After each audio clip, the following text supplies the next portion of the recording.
Medios de transmisión, guiados y no guiados.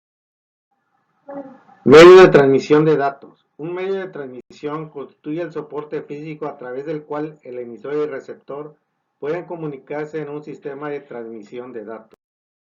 Guiados. Los medios guiados guían las ondas a través de un camino físico. Ejemplos de estos medios son el par trenzado, el cable coaxial y la fibra óptica. El par trenzado consiste en un par de hilos de cobre conductores cruzados entre sí con el objetivo de reducir el ruido de diafonía. A mayor número de cruces por unidad de longitud, mejor comportamiento ante el problema de diafonía. Existen dos tipos de par trenzado, el protegido o STP y el no protegido o UTP. El UTP presenta una mera cubierta de plástico que protege el cable de contacto directo, mientras que el STP dispone de una cobertura exterior en forma de malla conductora, además de la plástica final, que sirve para reducir las interferencias electromagnéticas externas.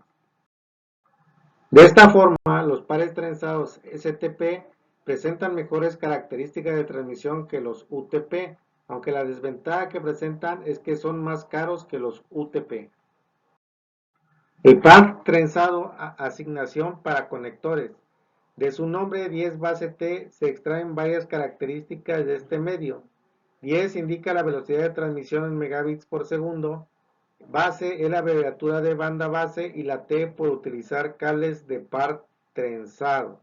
Y como podemos ver, ahí tenemos las combinaciones que debemos hacer para crear un cable y nos informa también de qué representa cada color. El par trenzado, asignaciones para conectores.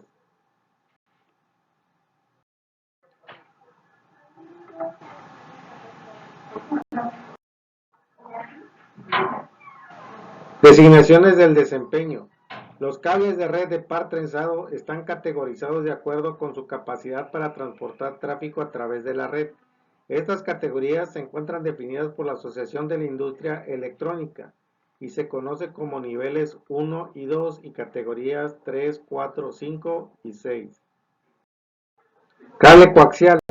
El cable coaxial consiste de un núcleo sólido de cobre rodeado por un aislante, una combinación de blindaje y alambre de tierra y alguna otra cubierta protectora.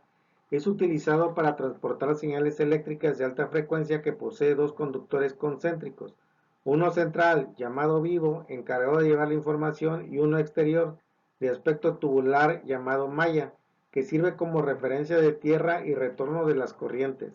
Entre ambos se encuentra una capa aislante llamada dieléctrico, de cuyas características dependerá principalmente la calidad del cable. Tipos. Existen múltiples tipos de cable coaxial, cada uno con un diámetro e impedencia diferentes.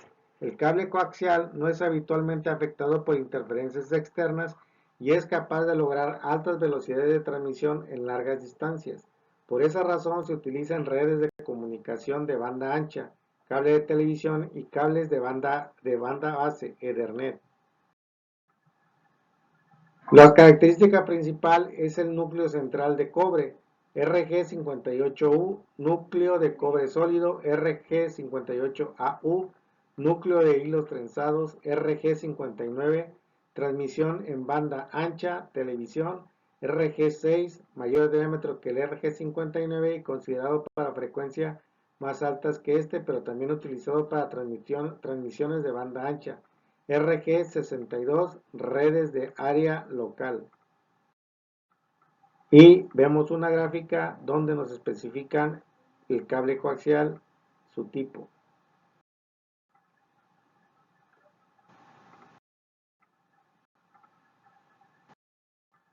Cable coaxial, definiciones. El término RG fue originalmente un indicador de la unidad, guía de radio o radio de grado, para un cable de radiofrecuencia. DIN Ethernet es una variante de Ethernet que usa cable coaxial RG58AU o similar. Utiliza la tecnología estándar 10 base 2. El 10 procede de la máxima velocidad de transmisión de 10 megabits. Base viene de la banda base de señalización, y el 2 representa la máxima longitud de segmentos de 200 metros. DIC Ethernet utiliza cable RG8, más grueso que RG58, utilizado en redes 10 base 5, y eso indica que la velocidad máxima de transmisión 10 megabits por segundo. Base es contracción de señalización en banda base. 5 indica que la longitud máxima del segmento es de 500 metros. Tanto 10 base 2 como 10 base 5 han quedado obsoletas. Fibra óptica. Un cable de fibra óptica consta de 3 secciones concéntricas. La más interna, el núcleo, consiste en una o más hebras de fibras hechas de cristal o plástico. Cada una de ellas lleva un revestimiento de cristal o plástico con propiedades ópticas distintas a las del núcleo. La capa más exterior, que recubre una o más fibras, debe ser de un material opaco y resistente. Modos de propagación. Fibra monomodo. Es una fibra óptica en la que solo se propaga un modo de luz. Se logra reduciendo el diámetro del núcleo de la fibra hasta un tamaño 8.3 a 10 micrones, que solo permite un modo de propagación.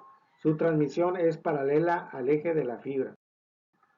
A diferencia de las fibras multimodo, las fibras monomodo permiten alcanzar grandes distancias, hasta 400 kilómetros máximo, mediante un láser de alta intensidad y transmitir elevadas tasas de información, decenas de gigabit por segundo. Una fibra multimodo es aquella en la que los haces de luz pueden circular por más de un modo o camino. Esto supone que no llegan todos a la vez. Pueden tener más de 1000 modos de propagación de luz. Se usan comúnmente en aplicaciones de corta distancia menores a 2 kilómetros. Es simple de diseñar y económico. Dependiendo el tipo de índice de refracción del núcleo, tenemos dos tipos de fibra multimodo. Índice escalonado. En este tipo de fibra, el núcleo tiene un índice de refracción constante en toda la sección cilíndrica, tiene alta dispersión modal. Índice gradual. Mientras en este tipo el índice de refracción no es constante, tiene menor dispersión modal y el núcleo se constituye de distintos materiales. Tipos de pulido. Los extremos de la fibra necesitan un acabado específico en función de su forma de conexión. Los acabados más habituales son plano, flat. Las fibras se terminan de forma plana perpendicular a su eje. PC, physical contact. Las fibras son terminadas de forma convexa poniendo en contacto los núcleos de ambas fibras. UPC, ultra PC, similar al anterior pero aún mejor. APC, Anglet PC, similar al UPC pero con el plano de corte ligeramente inclinado. Tipos de conectores. Estos elementos se encargan de conectar las líneas de fibra a un elemento, ya puede ser un transmisor o un receptor. FC, que se usa en la transmisión de datos y en las telecomunicaciones. FDDI se usa para redes de fibra óptica. LC y MT-Array, que se utilizan en transmisiones de alta densidad de datos. SC y SC duplex se utilizan para la transmisión de datos. ST o BFOC se usa en redes de edificios y en sistemas de seguridad. No guiados. Son aquellos que no confinan las señales mediante ningún tipo de cable. Estas señales se propagan libremente a través del medio. Entre los más importantes se encuentra el aire y el vacío. Entre la clasificación tenemos señales de radio, de microondas, rayo infrarrojo y rayo láser. Señales de radio son capaces de recorrer grandes distancias atravesando edificios incluso. Son ondas omnidireccionales, se propagan en todas las direcciones. Su mayor problema son las interferencias entre usuarios.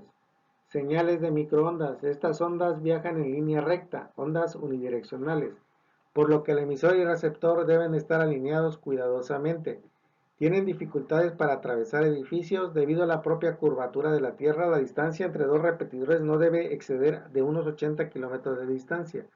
Es una forma económica para comunicar dos zonas geográficas mediante dos torres suficientemente altas para que sus extremos sean visibles. Señales de infrarrojo. Son ondas direccionales incapaces de atravesar objetos sólidos, paredes por ejemplo, que están indicadas para transmisiones de corta distancia. Señales de rayo láser. Las ondas láser son unidireccionales.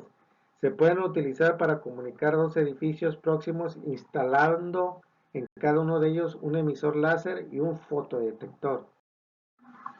Señales de radio. El término radiofrecuencia o RF se aplica a la porción del espectro electromagnético en el que se pueden generar ondas electromagnéticas aplicando corriente alterna a una antena. La radiofrecuencia se localiza en el espectro de la radiación electromagnética menos energética, entre 1 GHz y los 30 kHz, y su longitud de onda está entre 1 metro y 10 kilómetros de amplitud. Y vemos el esquema de un espectro electromagnético. Microondas. A partir de 1 GHz, las bandas entran dentro del espectro de las microondas. Por encima de 300 GHz, la absorción de la radiación electromagnética por la atmósfera terrestre es tan alta que la atmósfera se vuelve opaca a ella hasta que en los denominados rangos de frecuencia infrarrojos y ópticos vuelve de nuevo a ser transparente. Bluetooth, especificación industrial para redes inalámbricas de área personal o PAN, que posibilita la transmisión de voz y datos entre diferentes dispositivos mediante un enlace por radiofrecuencia en la banda, un ISM de los 2.4 GHz. Los principales objetivos son facilitar las comunicaciones entre equipos móviles, eliminar los cables y conectores entre estos, ofrecer la posibilidad de crear pequeñas redes inalámbricas y facilitar la sincronización de datos entre equipos personales. ISM, Industrial Scientific and Medical, bandas reservadas internacionalmente para uso no comercial de radiofrecuencia electromagnética en área industrial, científica y médica. Wi-Fi. La transmisión de esta red es realizada por señales de radiofrecuencia que se propagan por el aire y pueden cubrir áreas de centenares de metros cuadrados. Las franjas ISM en que pueden operar con los siguientes intervalos: 902 MHz, 928 MHz, 2.4 GHz, 2485 GHz y 5.15 GHz, 5.800 GHz, dependiendo del país, pueden variar. Las dos últimas franjas son las que utiliza el Wi-Fi.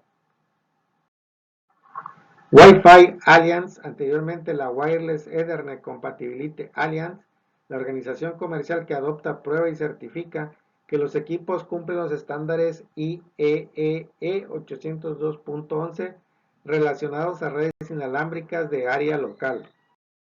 Actualmente la tecnología Wi-Fi tiene un problema progresivo de saturación del espectro radioeléctrico debido a la masificación de usuarios. Esto afecta especialmente en las conexiones de larga distancia, mayor de 100 metros. Aun cuando fue diseñado para conectar ordenadores a la red a distancias reducidas, a mayor alcance está expuesto a un excesivo riesgo de interferencias.